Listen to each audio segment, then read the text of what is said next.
শেষ পর্যন্ত আমিও আজকে ট্রাই করে ফেললাম।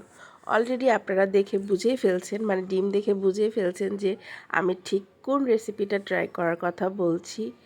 তো অনেক দিন থেকে ভাবছিলাম যে এটা আমি ট্রাই করব, যেহেতু সবাই করছে।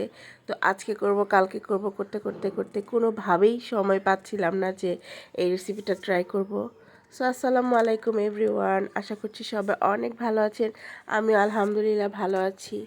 তো আজকে সন্ধ্যাবেলায় এই রেসিপিটা ট্রাই করেই ফেললাম। তো ডিমগুলোকে খুব ভালোভাবে ওয়াশ করে আমি সিদ্ধ করতে দিয়ে দিলাম, আর সাথেই আমি 3টা মরিচ টালতে দিয়েছি। তো এখানে অনেকেই দেখেছি অনেক বেশি ঝাল দেয়, তো সেগুলো দিয়ে আমি যে শসার সালাদটা, মানে সরি যেই এটাকে যাই বলুক না কেন, সালাদ বা মশলা যেটাই হোক, মানে ডিম দিয়ে যেটা খাবো সেটা তৈরি করতে চলে আসলাম।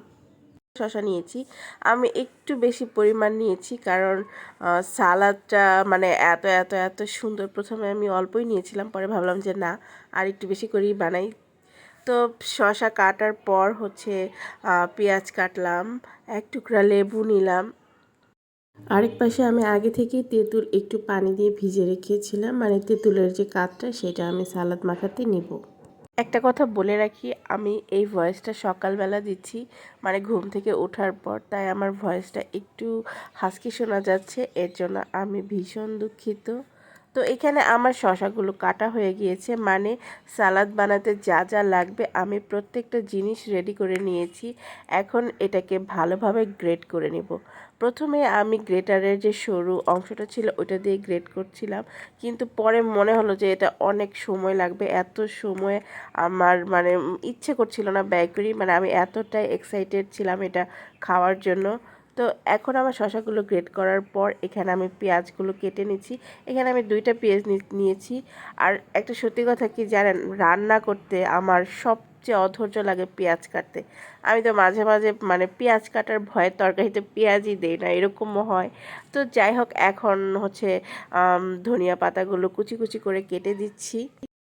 তারপর এখানে একটা কাঁচামরিচ আমি নিয়েছি। কাঁচামরিচটা একটা হলেও কিন্তু ভীষণ ঝাল ছিল। প্রথমে মনে হয়েছিল যে আমি ঝালের পরিমাণটা একটু কমিয়ে নিয়েছিলাম, কিন্তু না, যখন খেলাম বাবারে বাবা এত ঝাল, মানে আমার জন্য যথেষ্ট ছিল। আমি অন্যান্যদের ভিডিওতে দেখেছিলাম তারা আরও অনেক অনেক অনেক বেশি ঝাল দেয়। তো এখানে আমি তারপর 3টা শুকনা মরিচ, টালা শুকনা মরিচ ভেঙে নিয়েছি। তারপর একটুখানি জিরা গুঁড়া দিয়েছি আমি, তারপর লবণ দিলাম। এখন এটাকে খুব ভালোভাবে মেখে নিচ্ছি। একটু লেবুর রসও দিয়েছি। ও এই সালাডটা বানাতে কিন্তু আমি আগে থেকেই একটু তেঁতুল ভিজিয়ে রেখেছিলাম, মানে তেঁতুলের যে কাঠটা সেটা আমি নিব। তো এটা এখন ভালোভাবে মেখে আমি সালাদে দিয়ে দিচ্ছি। তারপর এখানে দিব পরিমাণ মতো একটুখানি চিনি। তো এই যে, আর এটার স্মেল এত বেশি সুন্দর ছিল, আর ট্রাস্ট মি, মানে এটা এত মজা। আমি শুধু আফসোস করছিলাম যে কেন আমি এতদিন এটা ট্রাই করিনি। এতদিনে আমার 3-4 বার এটা খাওয়া উচিত ছিল। তারপর দিয়ে দিলাম এখানে আমি কাসুন্দি।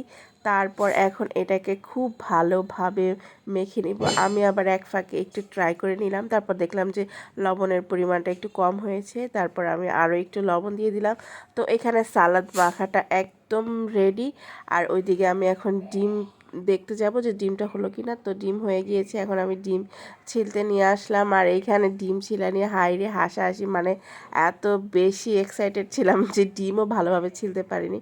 তো যাই হোক, এখন তো দেখতেই পাচ্ছেন খাওয়া শুরু করে দিয়েছি। আর ছোট্ট একটা বাটিতে আমি তুলে রেখেছি, মানে তার জন্য, সে রাত্রেবেলা আসবে, তাকে দিব, তাকে ছাড়া তো আর খাওয়া যায় না। তো যাই হোক, এইখানে দেখেন আমি ডিম ছোলার আগেই কি পরিমাণ যে সালাদ খাওয়া শেষ করেছি। তো এইখানে দেখেন ডিম কীভাবে ছিলেছে, এটা নিয়ে প্রচুর হাসাহাসি করলাম। এখন আমি ডিমগুলোকে 2 ভাগ করে নিয়েছি, যাতে আমরা খুব সহজেই খেতে পারি, বিশেষ করে আমার বাচ্চারা যাতে খুব সহজেই এটা খেতে পারে। আর যেহেতু এটা প্রচুর গরম ছিল, তাই আমি এটাকে 2 ভাগ করে নিয়েছি এবং উপর থেকে একটুখানি সস দিয়ে একটা ডেকোরেশন করে নিয়েছি, মানে আমার বাচ্চাদের চোখে যাতে একটা ধাঁধা লেগে যায়, ওরা যাতে আকর্ষিত হয়ে এটা খায়, তাই। আর একটু লবণ সেটাও দিয়ে নিয়েছি। তো এখন সেটা খাওয়ার পালা। আমি ওদের সবাইকে ডাকলাম, আর প্রত্যেকটা ডিমের উপরে একটু করে সালাদ দিয়ে দিলাম। আর আমি তো জাস্ট তখন থেকে শুধু খেয়েই যাচ্ছি। এত এত এত মজা, আপনারা অবশ্যই ট্রাই করে ফেলবেন যারা এখনও আমার মতন ট্রাই না করে বসে আছেন। এটা ভীষণ মজাদার, খুবই সিম্পল। আর এটা মানে আমি চিন্তা করছি আমি বারবার খাবো, এটা বারবার খাবো। এটার নাম কি বলে, ডিম মশলা, ডিম মাখনি, মানে যেটাই হোক, এটা ভীষণ মজাদার। তো আজকের ভিডিওটা কেমন লাগলো সবাই অবশ্যই কমেন্ট করে জানাবেন। আর আজকের মতো এখানে শেষ। আল্লাহ হাফেজ।